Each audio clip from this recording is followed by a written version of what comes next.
समझते हैं। वाष्पीकरण के कारण जो है शीतलता मीन्स जो कूलिंग होता है, वेपराइजेशन के थ्रू जो कूलिंग होता है, उस चीज को समझना है हम सबको। देखिए कुछ इंपॉर्टेंट हमने पॉइंट्स को लिखे हैं, 5 पॉइंट होते हैं जो कि हमारे डेली लाइफ यूजेस से जुड़े हुए हैं।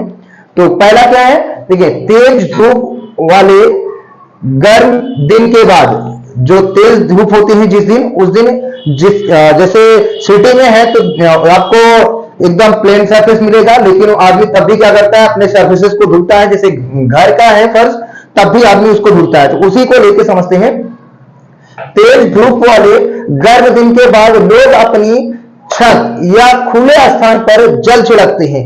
तो देखिए मान लेते हैं ये आपका घर है, समझते हैं, चलो ये घर है और ऊपर में छत है। तो देखो वाष्प बन रहा है आपके घर से, देखिए क्योंकि पूरे का पूरा हीट हो रहा है आपका यहाँ पे। तो अगर आप सब जल डाल देते हैं या पानी डाल देते हैं तो देखिए क्या होता है, पहले क्या करेगा, वाष्प क्या हो रहा है, वाष्प जो बन रहा है वो जल बनेगा, मींस जल वाष्प होगा। अभी तक डायरेक्ट आपके छत पे पड़ रहा था तो डायरेक्ट वहां से हीट जो है एब्जॉर्ब हो रहा था, लेकिन अब क्या करेगा, जो जल है ना वो पहले क्या करेगा, पहले ठंडा करेगा। क्यों, क्योंकि जल जो है पहले ऊष्मा अवशोषित करता है ठंडा करने का, उसके बाद जब गर्म होता है धीरे धीरे, उसके बाद वेपर बन के उड़ जाते हैं। खुले स्थान को समझते हैं, जैसे आप गांव में देखे होंगे लोग जो है शाम के समय में क्या करते हैं, शाम के समय में या दिन में अगर गर्मियां होने लगती हैं तो लोग अपने घरों में या द्वार पे क्या करते हैं, जल छिड़कने लगते हैं।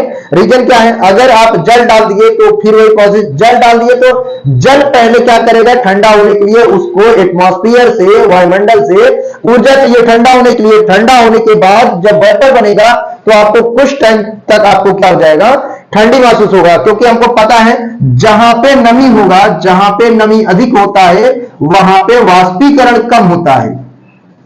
तो याद रखेंगे जहां पे नमी होगा वाष्पीकरण क्या होगा, वाष्पीकरण कम होता है। इसीलिए जहां भी आप जल की मात्रा अधिक होती है वहां पे वाष्पीकरण धीरे धीरे होने लगता है। जैसे खुले छत पे है तो आपका वाष्पीकरण तेजी से होने लगेगा, लेकिन आपने जल डाल दिया मीन्स नमी बढ़ा दिया तो जो इवापोरेशन प्रोसेस हो रहा है, जो वाष्पीकरण हो रहा है वो स्लो होने लगेगा।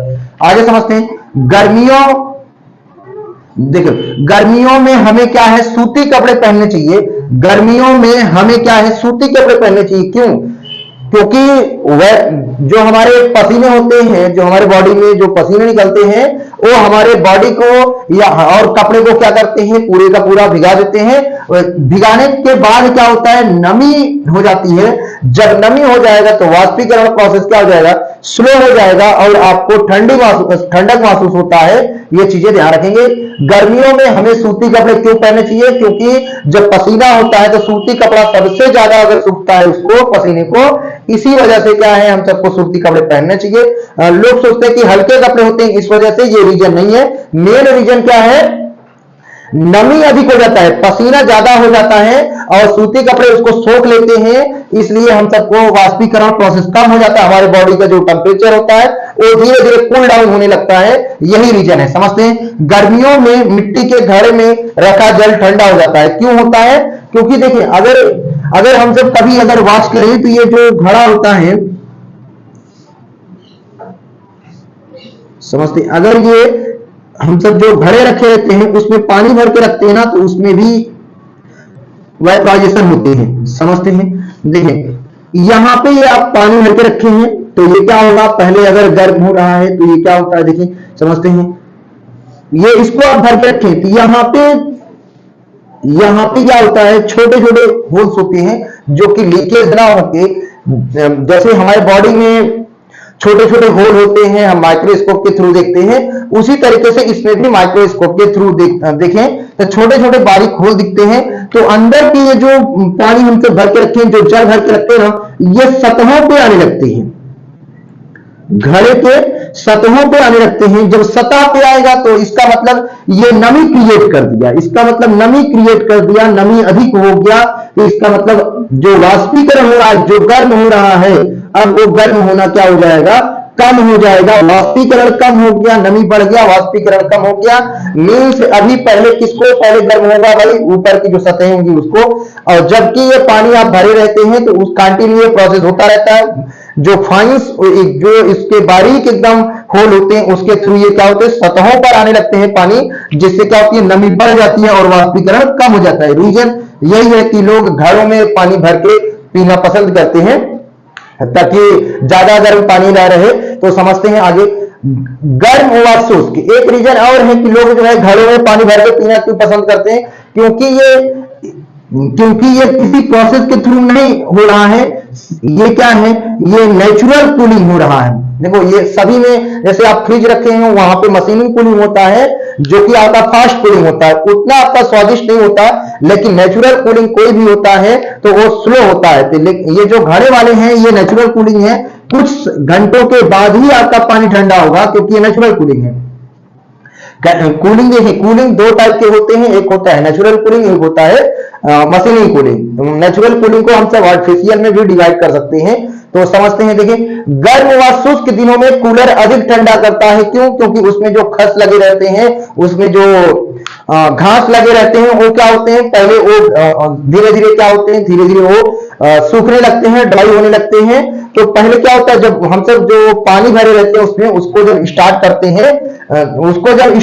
हैं तो खस का जो टेम्परेचर है वो कम हो जाता है। क्यों? क्योंकि पानी अगर खोल दिया तो नमी बढ़ गया, मीन्स वाष्पीकरण कम हो जाएगा। इसी प्रोसेस से गर्म या शुष्क दिनों, शुष्क मतलब ड्राई, जब बहुत तेजी से धूप होता है तो लोग बोलते हैं कि बहुत गर्मी है, उसी को हम सब फिजिक्स के लैंग्वेज, केमिस्ट्री के लैंग्वेज या फिजिक्स के लैंग्वेज बोलते हैं ड्राई।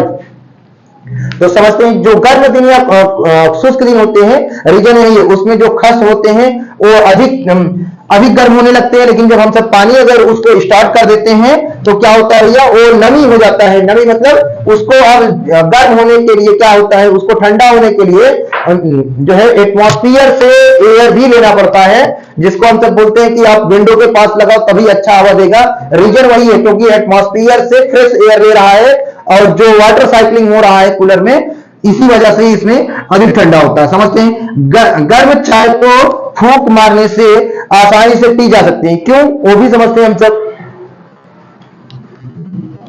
चल समझते हैं, मान लेते हैं ये हम सबका कोई कप है, इस कप में रखा हुआ है जो एक चाय रखी हुई है, ये हम सबका कप है। देखिए अगर आपका जो है चाय बहुत तेजी से अगर गर्म है, मीन्स ज्यादा तेजी से अगर गर्म है, तो इसको क्या करते हैं लोग, फूंक मार के जितनी बार पिएंगे मैक्सिमम उतनी बार फूंक मारते हैं। रीजन क्या है, जैसे ही आप यहाँ पे फूंक मारेंगे तो सतह की जो सतह होगा उसका तापमान कम हो जाएगा। सतह का तापमान क्या हो जाएगा, जो यहाँ का जो तापमान हो जाएगा कम। अगर कम तापमान हो गया तो मीन्स इसका टेम्परेचर कूल हो जा रहा है, क्योंकि हमको पता है जब हवाएं चलने लगती हैं तो ऊपर की जो भी गर्म चीजें रहती हैं वो हट जाती हैं, बाकी जो ठंडी हवाएं रहती हैं वो अपना प्लेस ले लेती हैं। तो ऊपर की जो सतह गर्म हो रहा है ये तुरंत बाहर निकल जाएगा और गर्मी भी इसके निकल जाएगी, जिसको हम तो हीट बोल रहे हैं। यहाँ पे जो गर्म चीजें हैं, जो गर्म हवा है, ये तुरंत निकल जाएगा। जो हम सब फूंक मार के ठंडी हवा सप्लाई कर रहे हैं ये अपना स्थान ले लेगा, इसको ठंडा कर देगा। इसी तरह से हम सब पी सकते हैं। तो मैक्सिमम लोग यही करते हैं, जितने लोग अगर ज्यादा गर्म होता है तो उसको फूंक मार के कंटिन्यू पीते रहते हैं। ये सभी क्या है, वाष्पीकरण, जो इवापोरेशन प्रोसेस होते हैं उनके बेनिफिट है हम सबके, क्योंकि बेनिफिट तो और भी होते हैं लेकिन मैक्सिमम 5 ही हम सब डेली लाइफ से जुड़े रहते हैं, इसीलिए इसको हमने 5 ही को डिस्क्राइब किया है यहाँ पे।